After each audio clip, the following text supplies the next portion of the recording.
Hey guys, this is Jerry Stone. It's been a while. It's been a long time. Unfortunately, I've been very busy, but hopefully I'll be able to make a few videos over the summer. I'm still busy, but we're going to revisit this radio because we're going to talk about some next steps in restoration. In most of my videos, I follow a pretty consistent process, but especially if you look at other restorers, a lot of people go a lot further. And, you know, it's my personal preference of where I stop for a lot of radios, but you can do a lot more to restore a radio, and that's what I'm gonna show a little bit of that today. So let's get started. This yellow metal Arvin, if you are a longtime viewer of the channel, you probably recognize this. This is the 243T. I recapped this back in 2022. It has been 2 years, and it's nice to have this radio back on the workbench. So let's get started. I'll show you a couple things you can do to take your restoration a little bit further. Alright, so I'll have the original video of when I restored this initially linked in like a card or the video description, so you can watch it if you haven't seen it. It's a bit old now, but yeah, this is a 4-tube Arvin. I believe it does utilize a super heterodyne design. It's just missing, again, one of the IF stages in the associated tube and IF can. It's metal cased. It's a nice little radio. These little metal radios are pretty desirable. This is very small. So yeah.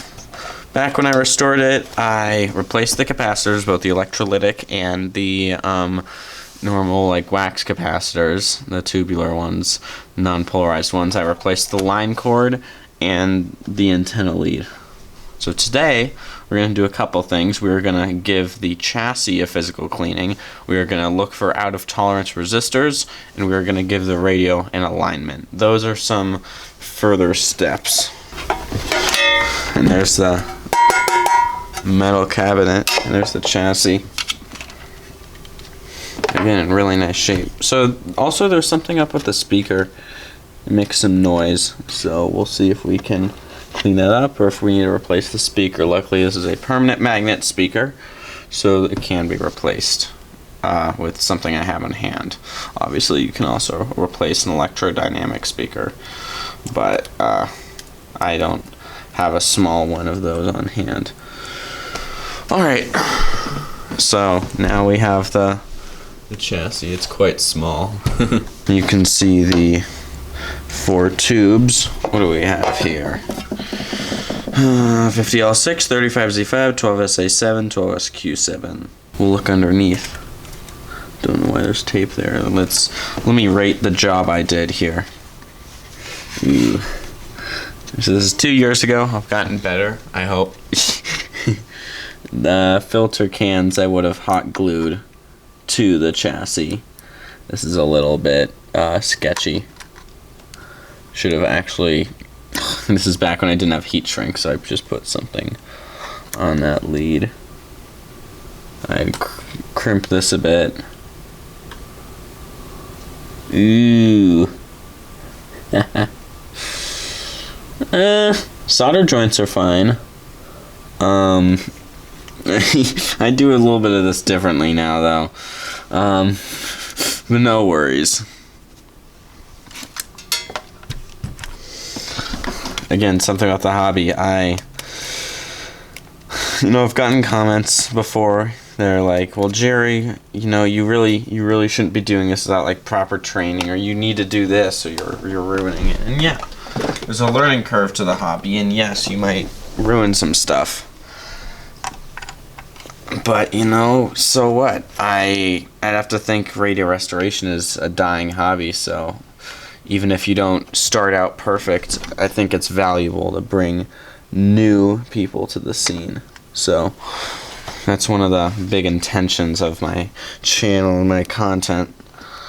So maybe there's someone out there who this can inspire. So don't be told, or don't be swayed by what other people say too much. Obviously, if there's like a unanimous comment, maybe take it, but I think it's valuable to just get started and go from there. Like, of course, the first radio I fixed, I'm sure I did many things wrong, stuff that I wouldn't like to do today, but you know, that's part of the learning process, especially with this hobby. So I think it's still important to you have to start somewhere and don't feel pressured to be perfect. You're not going to be perfect at the beginning. Okay, we're going to bring this up to 60 volts. This power switch is a bit weird. Sometimes you have to move the switch around a couple times to actually get it to turn on. There's a couple things wrong with this set, but it'll be a simple set to demonstrate alignment on, which is an important skill. Nope, filament's on, so up to 90 volts.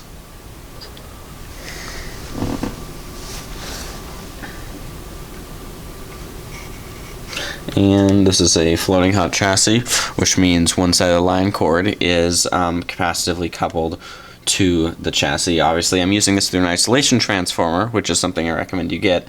If not, just make sure to demonstrate some safe protocol. We will now bring this up to 110 volts. Remember, the modern line voltage runs at about 120, but 110 is kind of, that's how it used to be. So the speaker makes weird noise when it gets too loud.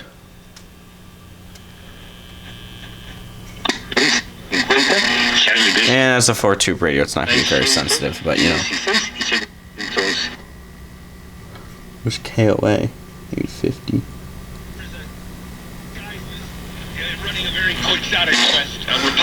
Obviously, I'm gonna.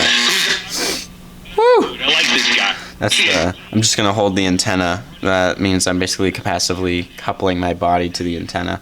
Or you can just hold it like this. Valdemar lose like 75-25 or something. It's not gonna. Another thing this might indicate is that a part of the speaker's like loose. Like, oh, might have found it. Might be this. But if we hold this and turn it up. Yup, I think. It's here for you. They've been here for you for decades. Yep. If you are... There you go. Before you go out and rebuild the voice coil, check this around. This has happened to me like 3 times now. You see,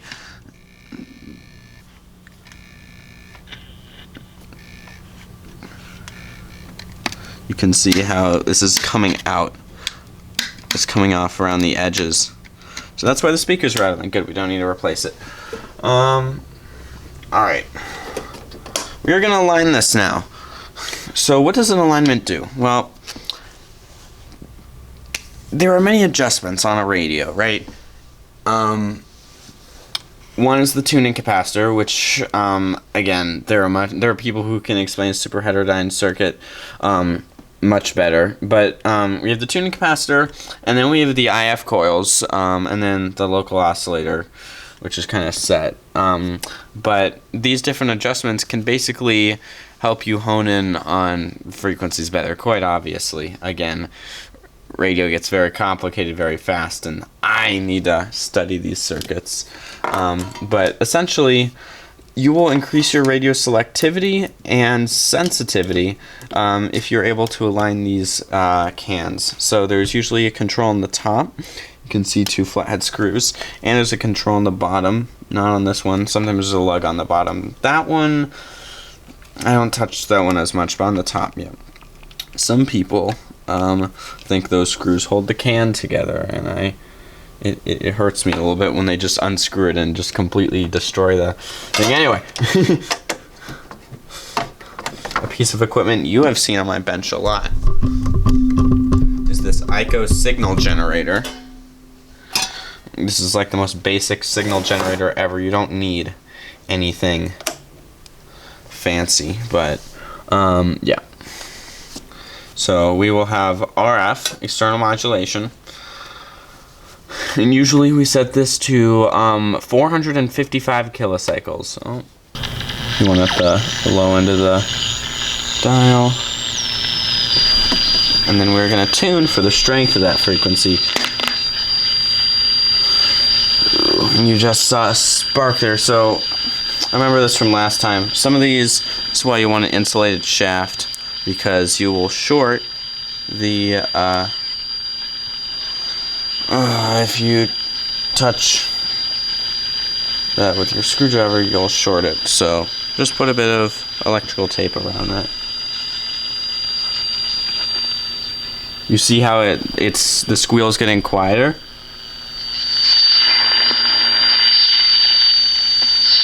You're looking for the peak per se, right? There's going to be a dead spot and it's going to peak and then it's going to go down. Right? You can't see my hand, but dead spot, it's going to be a very short peak and it's going to go down. So again, we can go past. You see how quiet it is? It's loud and gets quiet again. So we'll go back up.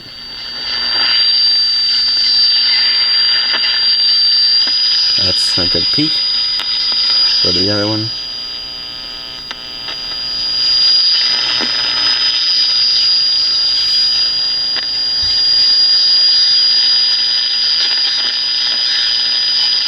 It's pretty loud.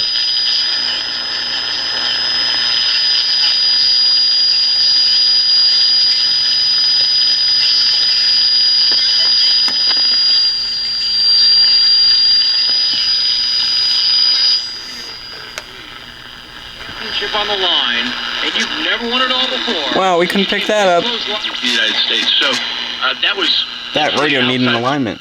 the downloads because there's a ton of that. Look how many stations we can pick up now.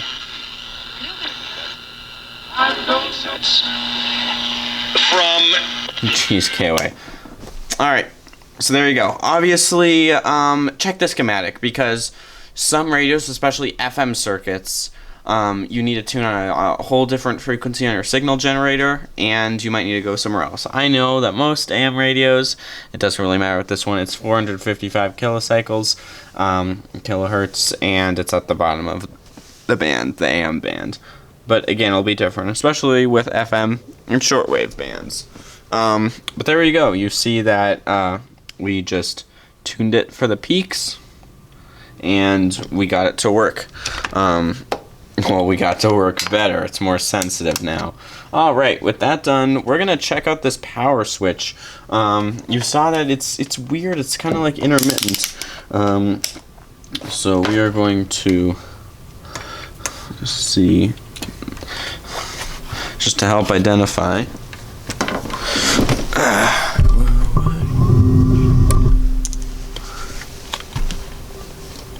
This back part is, let me get my, this back part's the volume control. You have the three parts, your potentiometer, or the front part. And this part is the power switch. It's just both sides. So we are going to probe that. But yeah, an alignment is obviously a little bit harder with other coils. I would not, don't start alignment with like, you know, whatever coil's most convenient. Look in the schematic, see, you want to go from one side of the signal chain to the other. I would not start in the middle and branch out and go back. I would work in a pattern through the circuit.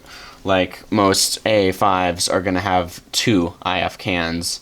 Something crazy like my Philco 38116 that has like 6 or 8. That's going to be fun to align. But, and something like the 37630 that had 2 or 3 cans. I think I even did that. But aligning can do crazy stuff. Like if you have, you know, replace the capacitors, out of tolerance parts, check the tubes, and the radio just still doesn't work. Like it's still not sensitive. Like it works fine, okay, sounds good, but it's just not sensitive. Your radio is probably out of alignment. All right, we're gonna. So that's worthwhile. But look at the schematic. You can get it from places like Radio Museum and such. So this should be open, and it should be closed.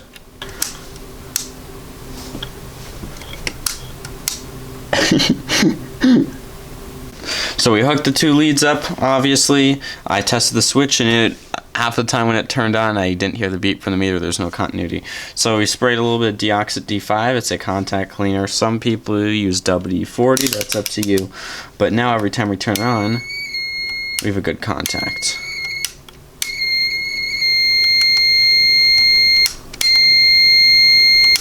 Our switch is temporarily fixed. This switch, if I recall, I put contact cleaner in it before, and this, I think the switch is on its way out. It's losing pieces of the carbon track. Either way, works for now until I put this video up, and then I'll put it on my shelf, and when I take it down, it'll be completely broken. Okay, great. We have almost everything done. The switch is clean, the radio's aligned, so 2 more things. I want to fix the speaker because it's rattling and we figured out why. Excellent. And I also want to look and replace any out of tolerance resistors. So let's put the multimeter aside and quickly move our attention to the speaker. We'll notice that this is not as systematic. This requires a little bit more trial and error. Your radio is going to have additional problems that may not be solved by recapping, and this is part of further steps in restoration. Alright, so we're going to pop this knob off. Try not to shove my knuckles into the speaker cone.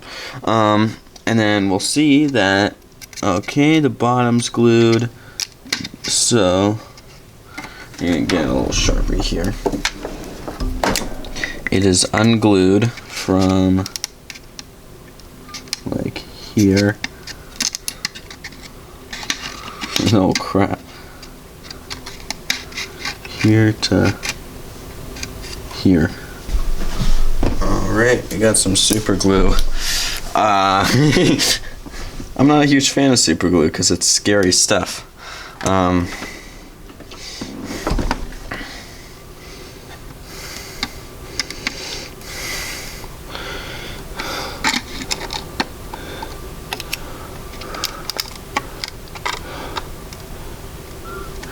And now the speaker shouldn't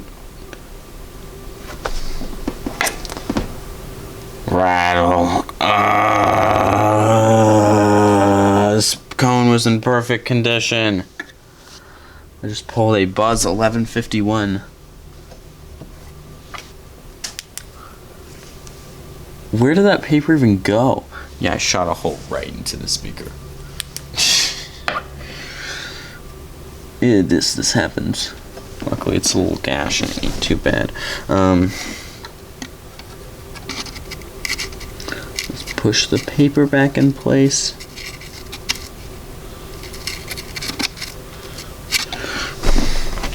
And then I do this so much, I know exactly what to do now, which is kind of sad. And get Mod Podge.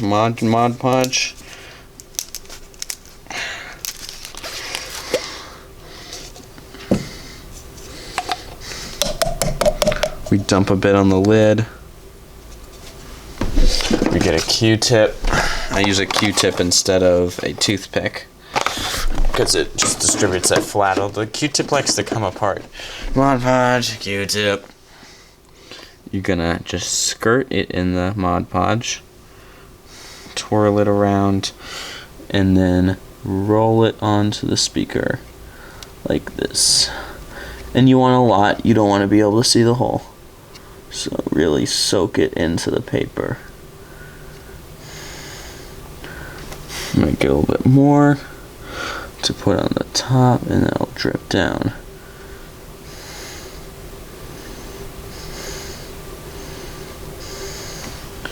There we go, done. Alright, last thing to work on is out of tolerance resistors. Alright, how do you read resistor color code? Well,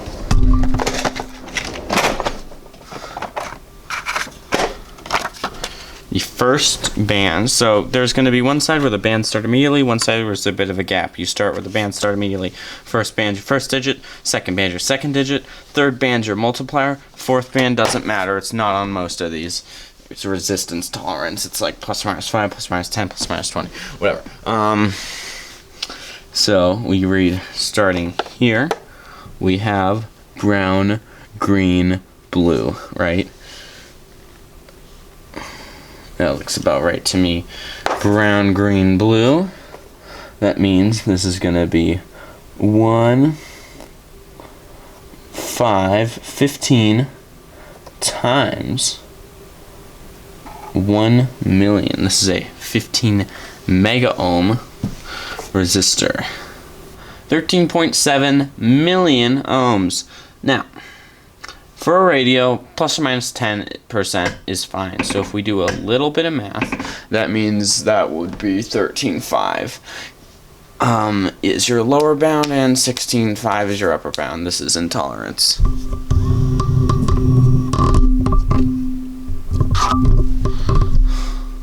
So this we can solder back in with the Gunno solder.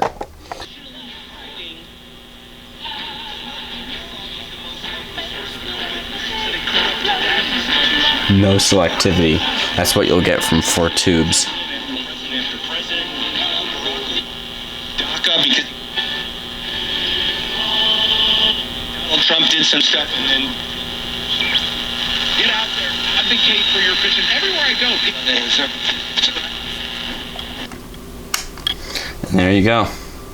All fixed up. Restored again. Further steps in restoration. This Arvin is working even better now. And, yep. Alright, there you go. That's about it, so. Thanks for watching, and see you at some point.